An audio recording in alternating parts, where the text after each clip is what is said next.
to have you with us on tonight's edition of Checkpoint. My name is Jesse Rogers. Our sign language interpreter tonight is Gideon Minor. Now, Azimio la Umoja One Kenya leader Raila Odinga has issued a 2-week ultimatum to the United Nations and the Commonwealth to intervene and audit the August 9th presidential results outcome, or else he will be forced to take unspecified action against President William Ruto's regime.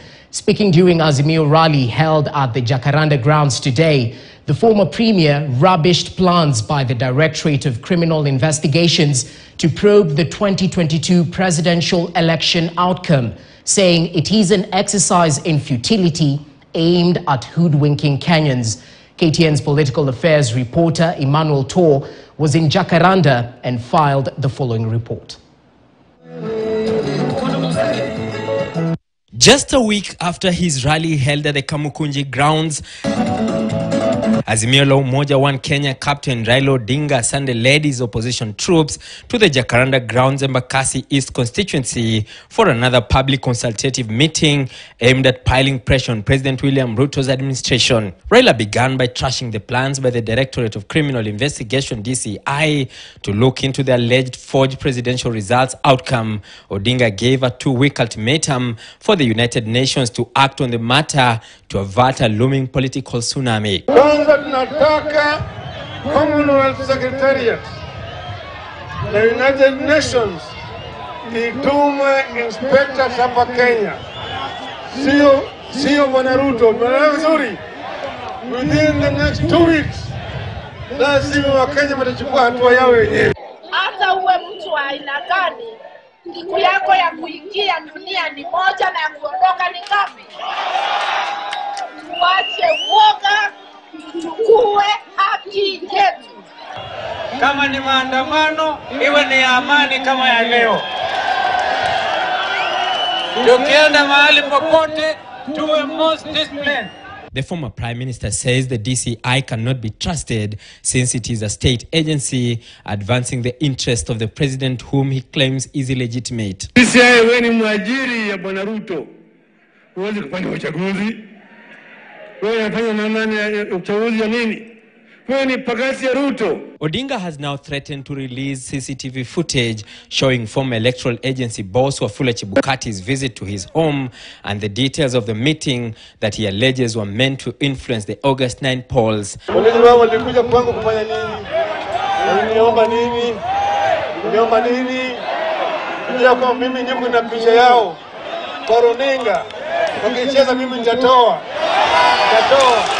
Sisi tunaambia William Samoei Ruto, wewe ulisema utasaidia Kenya.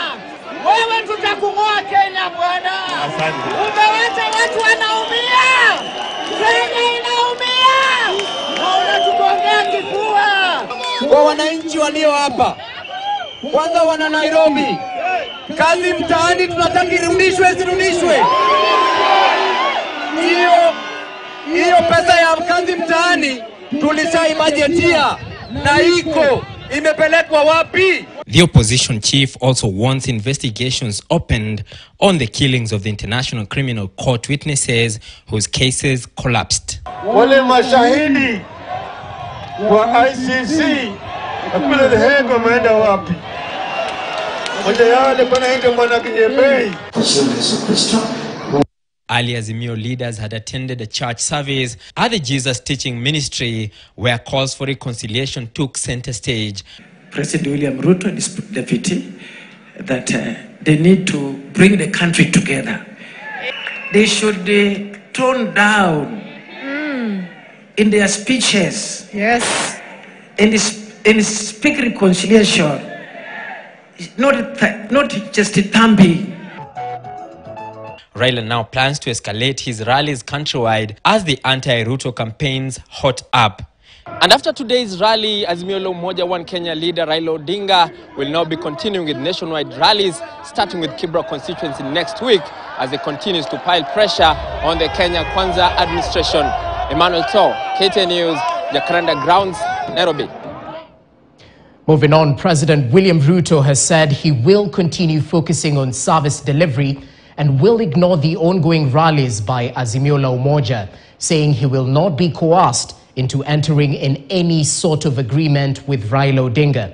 This even as his deputy, Rigathi Gachagua, says the only talk Raila will get from the Kenya Kwanza government is on his retirement. Grace Nganga reports. President William Ruto has once more vowed that he will not yield to blackmail, ruling out a truce with Azimio la Umoja leader Raila Odinga, saying he will stick to his priorities of service delivery to Kenyans. Hatuwezi kuruhusu wale jamaa wabadilishe priorities yetu. Priorities yetu itakuwa ni kuzalisha chakula kwa kuwapatia wakulima mbolea na mbegu sawasawa.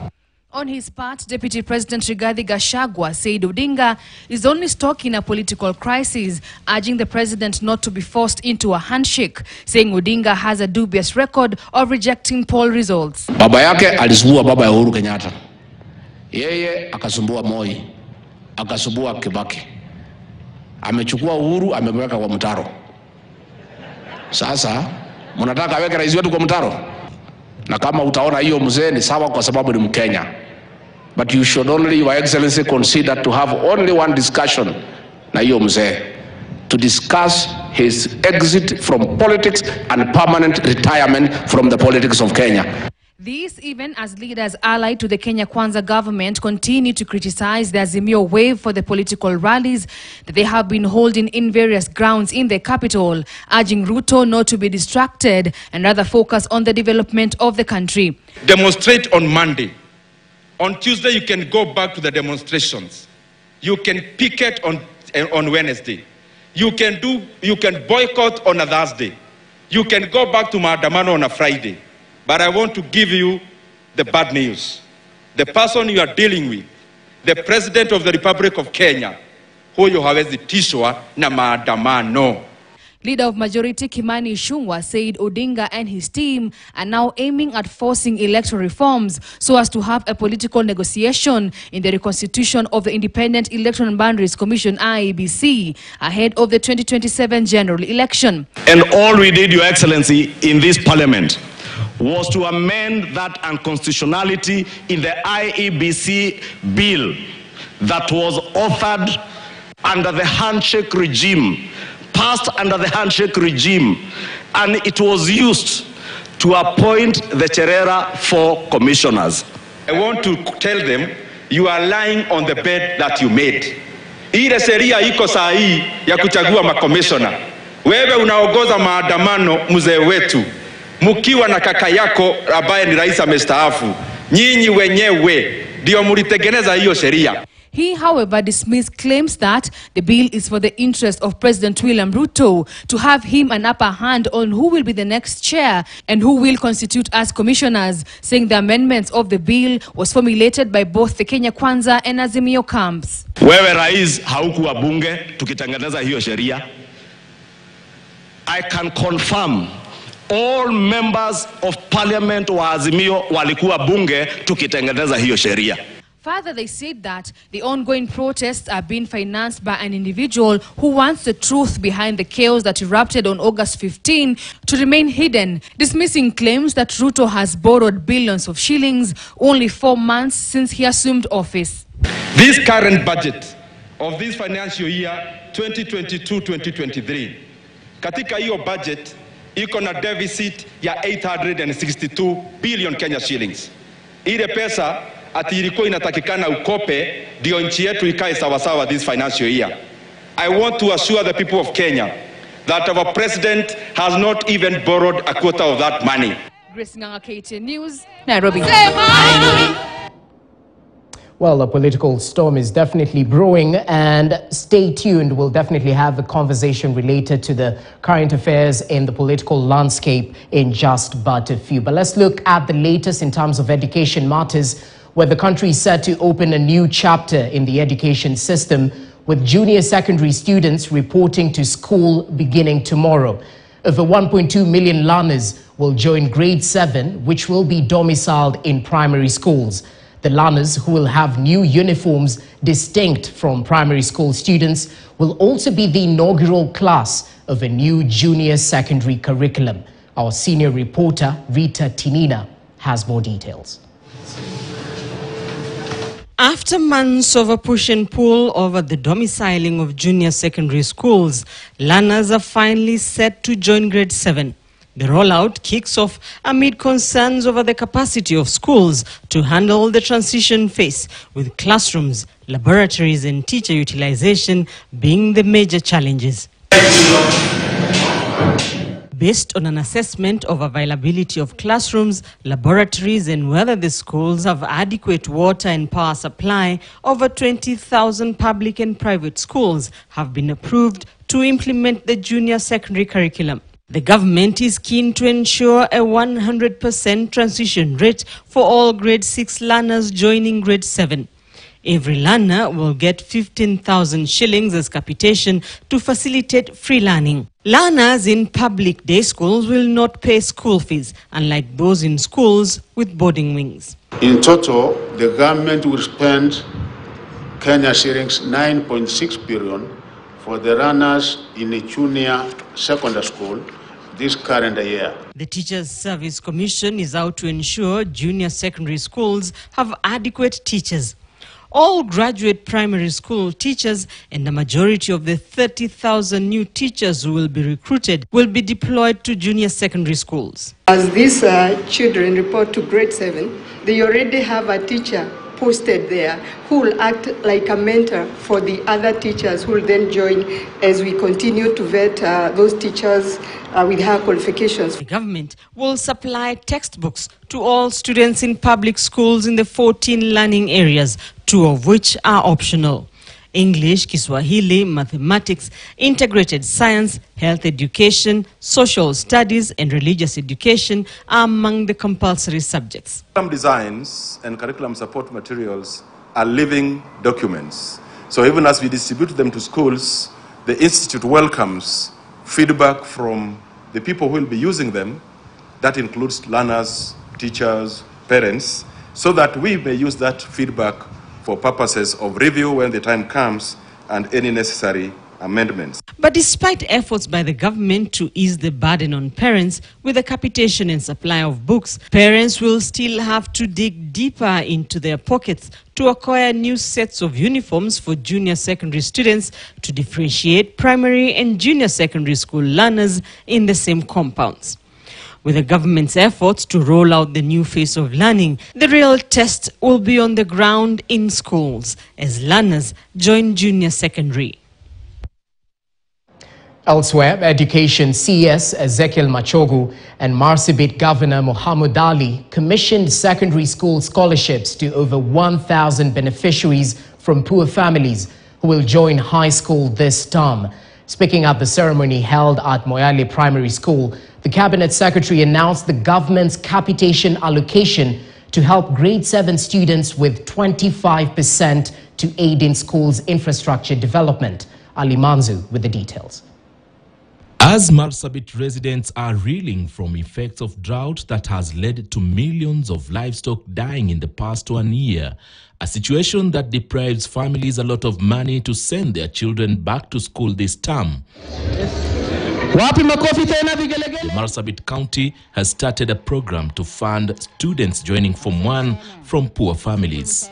Speaking at a ceremony held at Moyale Primary School, Marsabit County Governor Muhammad Ali said the program will fund the students' education for a period of 4 years. This year, in this ceremony, we are awarding full scholarship to 1,040 students from Marsabit joining Form 1 in the school where they have been admitted anywhere in the country.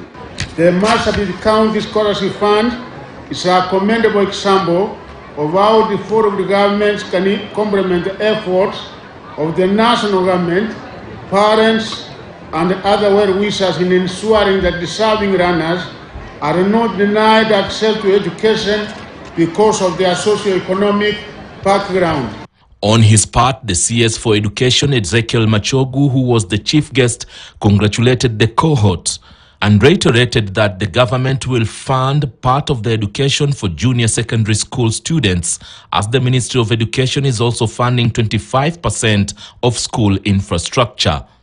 Mulitoa maoni yenu mukasema ile level grade 7 watoto wetu waendelee katika pahali wako katika primary schools, na yenu mingi mefaulu.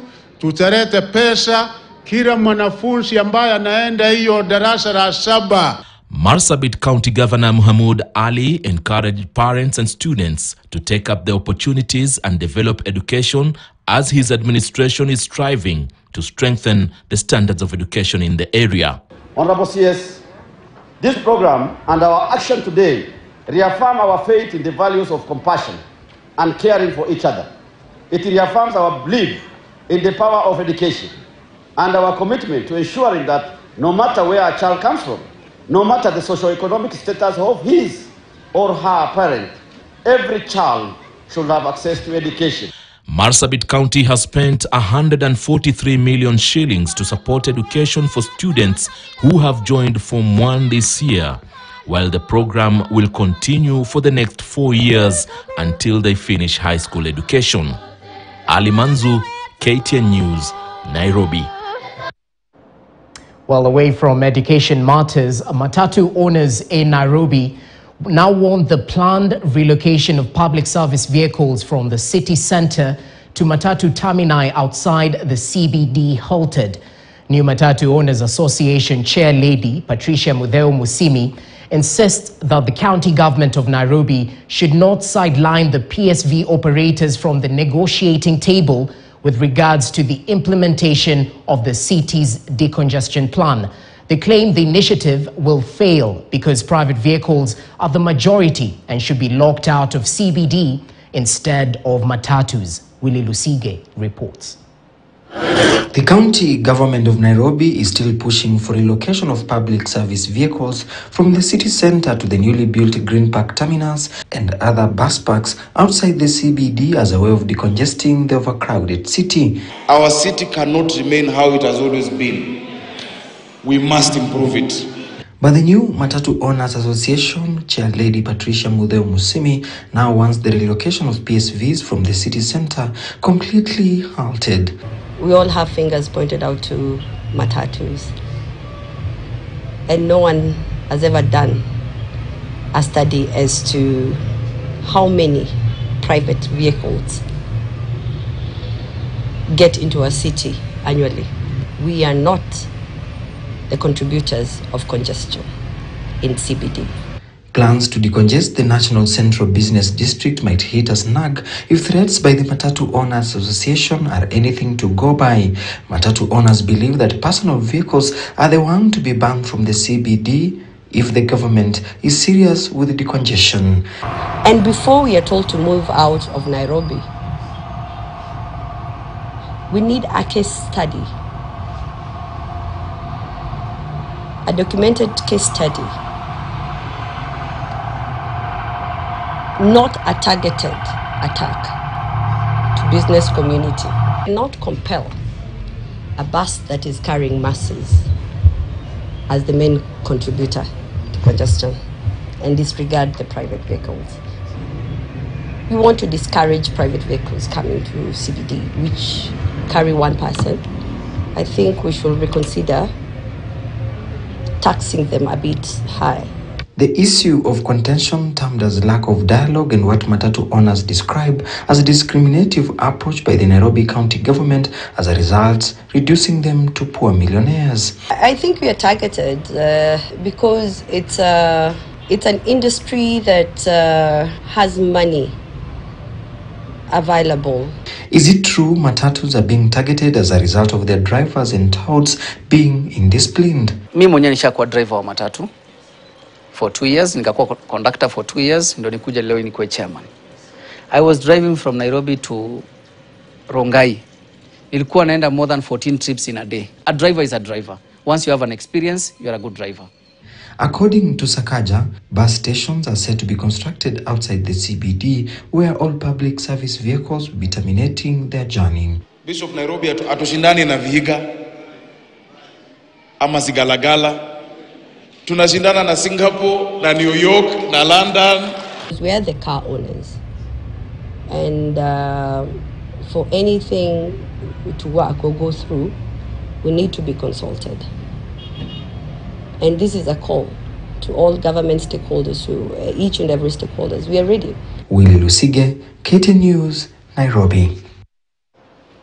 Well, that story by Willie Lusige leads us to a fast commercial break right here on Checkpoint. Do stay with us, a lot more after this short break, including that particular conversation I had touted a little bit earlier on, where we will evaluate the state of the political landscape as it is right now, bearing in mind the just concluded Jacaranda meeting that was held by Azimio principals, including the Azimio leader Raila Odinga. Stay with us, a lot more after the break.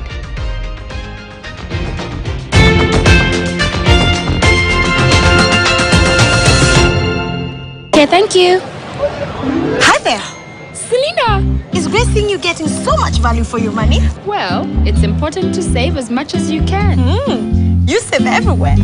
Except for here. This is where you're throwing money down the drain. How? On these cleaning products. Impossible. Harpic 10X. While other cleaners flow away, Harpic 10X's viscous formula in only one round of application gives you sparkling, clean toilet. Harpic, 10 times better cleaning than other cleaning products. And great savings too. Imperfections, blackheads,